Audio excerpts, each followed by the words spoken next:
Terpidana mati kasus penyelundupan narkotika Mary Jane Veloso dipindahkan dari Lembaga Pemasyarakatan Perempuan Kelas 2B Yogyakarta ke Lapas Perempuan Kelas 2A Pondok Bambu Jakarta pada Minggu 15 Desember 2024 malam sebelum rencananya dipulangkan ke negara asalnya Filipina.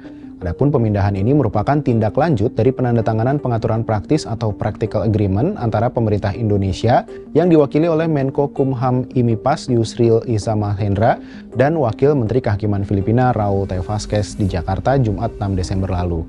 Lantas ada apa ya di balik kebijakan Presiden Prabowo Subianto memulangkan para terpidana mati ini ke negara asalnya? Sebelumnya, 5 terpidana mati jaringan narkoba Bali 9 juga dipulangkan ke negara asalnya Australia setelah hampir 20 tahun mendekam di penjara Indonesia. Mereka yang tersisa dari 9 penyelundup narkoba Australia yang dipenjara di Indonesia pada 2005 lalu diterbangkan ke Darwin pada Minggu 15 Desember sesuai kesepakatan rahasia antara kedua negara Indonesia dan Australia. Nah, kembali ke Mary Jane, menurut Yusril setelah dipindahkan ke negara asalnya, Mary Jane tetap akan berstatus terpidana mati.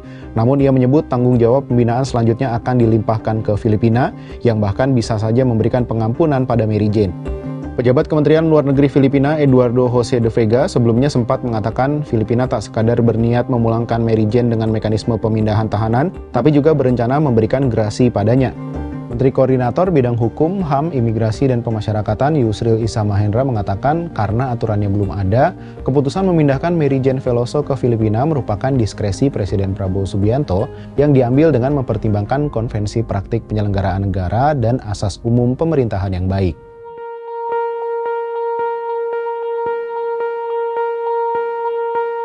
Nah, diskresi ini sepertinya ramai jadi perbincangan publik lantaran terkesan muncul begitu saja tanpa negosiasi panjang.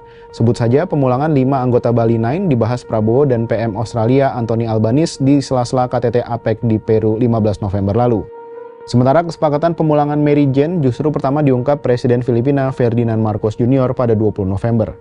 Jadi untuk proses transfer seluruh narapidana, kami sudah bersepakat Kementerian Hukum, Kementerian IMIPAS, dan Kementerian HAM itu menyerahkan kepada Menko untuk menanganinya karena memang itu lewat perjanjian. Jadi karena ini adalah sebuah kebijakan yang sementara kita persiapkan terkait dengan undang-undang mekanisme transfer narapidana antar negara. Tapi prinsipnya sekali lagi pertimbangannya adalah menyangkut soal kemanusiaan dan hubungan baik di antara beberapa negara sahabat yang sudah dilakukan. Itu basisnya seperti MLA aja ya Pak? Ya, itu semuanya dilakukan oleh Pak, dikoordinasi oleh Menko untuk proses transfer. Basisnya MLA aja ya Pak? Ya, makanya saya katakan bahwa MLA-nya kan belum jadi antara pemerintah Indonesia dan pemerintah Australia maupun juga Filipina ya. Karena itu ke depan kita akan menyusun dan membicarakan dengan semua negara sahabat. Oleh Kementerian Hukum akan melakukan perjanjian timbal balik terkait dengan pidana kepada negara-negara sahabat. Namun demikian, kerangka besarnya kita akan menyusun undang-undang terkait dengan hal itu. Begitu pula halnya dengan grasi, amnesti, abolisi, dan rehabilitasi. Sementara kami susun naskah akademiknya, kalau sudah selesai kami akan ajukan ke parlemen atas persetujuan Presiden. Dosen Hubungan Internasional Universitas Bina Nusantara, Dina Praptora Harja menilai Prabowo mengambil pendekatan yang sangat transaksional dengan menyepakati pemulangan sejumlah terpidana mati ke negara asalnya tanpa negosiasi panjang. Senada hal itu, Direktur Eksekutif Amnesty International Indonesia Usman Hamid menyebut Prabowo bisa saja jadi lebih lunak dalam menangani terpidana mati karena ingin mencari peluang kerjasama lebih lanjut dengan negara-negara terkait baik dari sisi ekonomi maupun keamanan. Nah, dalam konteks politik kekuasaan, Mary Jane bukan hanya dilihat sebagai terpidana mati, melainkan kasusnya bisa menjadi panggung politik para presiden, baik Indonesia maupun Filipina, untuk memoles citra politiknya di hadapan publik. Bisa sebagai pemimpin yang terlihat tegas tanpa kompromi, pemimpin yang ulas asih, ataupun pemimpin yang dianggap menghormati hak asasi manusia.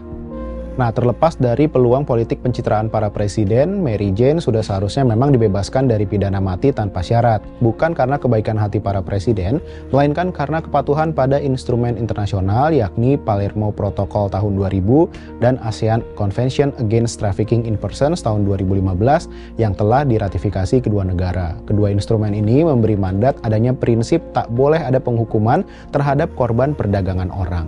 Nah, kalau kasus Mary Jane demikian adanya, lantas bagaimana dengan komplotan Bali 9? Sampai jumpa di Bahas Peristiwa berikutnya.